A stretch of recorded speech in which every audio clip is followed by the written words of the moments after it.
Why to be Saved, Part 2. Who controls the earth?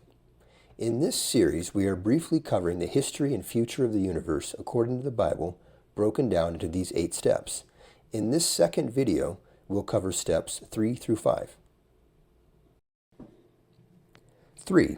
When God created the first man and woman, Adam and Eve, he gave them authority over the earth. In Genesis 1:28, God told them to fill the earth, subdue it, and rule over it. Likewise, Psalm 115:16 says, "The heavens are the heavens of the Lord, but the earth he has given into the hands of the sons of men." In the original Hebrew, the language used in Genesis 1 is completely unique in the Bible, and there's no consensus on how it should be interpreted.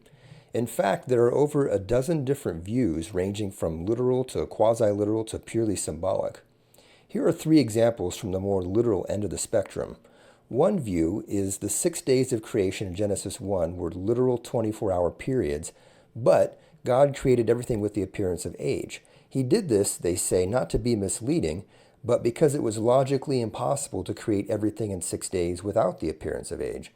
For example, the first humans, animals, plants, rocks, and soil all had to be in a mature state for an ecosystem to function properly. Otherwise, there would have been nothing but a bunch of seeds and embryonic cells scattered on barren, still-cooling volcanic rocks with no nurturers, no food supply, and no way to survive.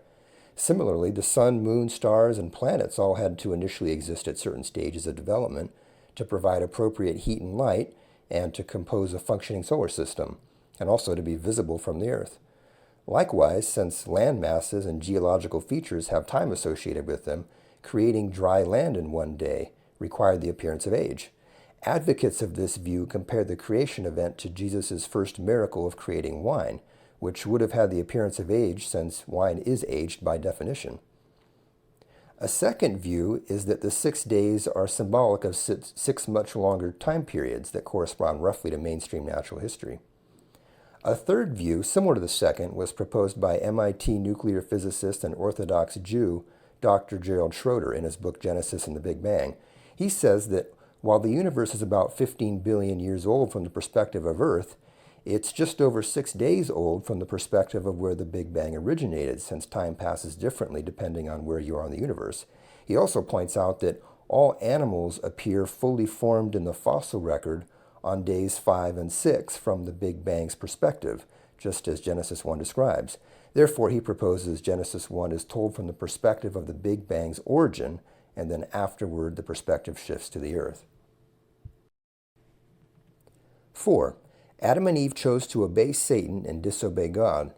In so doing, they realigned themselves under Satan's authority. This is why when Satan showed Jesus all the kingdoms of the earth, he said, "All this domain and its glory has been handed over to me, and I give it to whomever I wish." This is also why the Apostle John wrote in 1 John 5:19, "The whole world lies in the power of the evil one." 5. As a result of their disobedience, Adam and Eve were separated from God's presence and forced to live in a creation now under a curse. Romans 8:20-22 says, "The creation was subjected to futility in hope that the creation itself will also be set free from its slavery to corruption into the freedom of the glory of the children of God. For we know that the whole creation groans and suffers the pains of childbirth together until now." Also, as a result of their disobedience, every person born into the world thereafter was subject to sin and death, both by choice and environmental influences. Romans 5:12 says, "Through one man sin entered into the world, and death through sin, and so death spread to all men, because all sinned." For a transcript of this video, you can go to my website, danielbecklessons.com.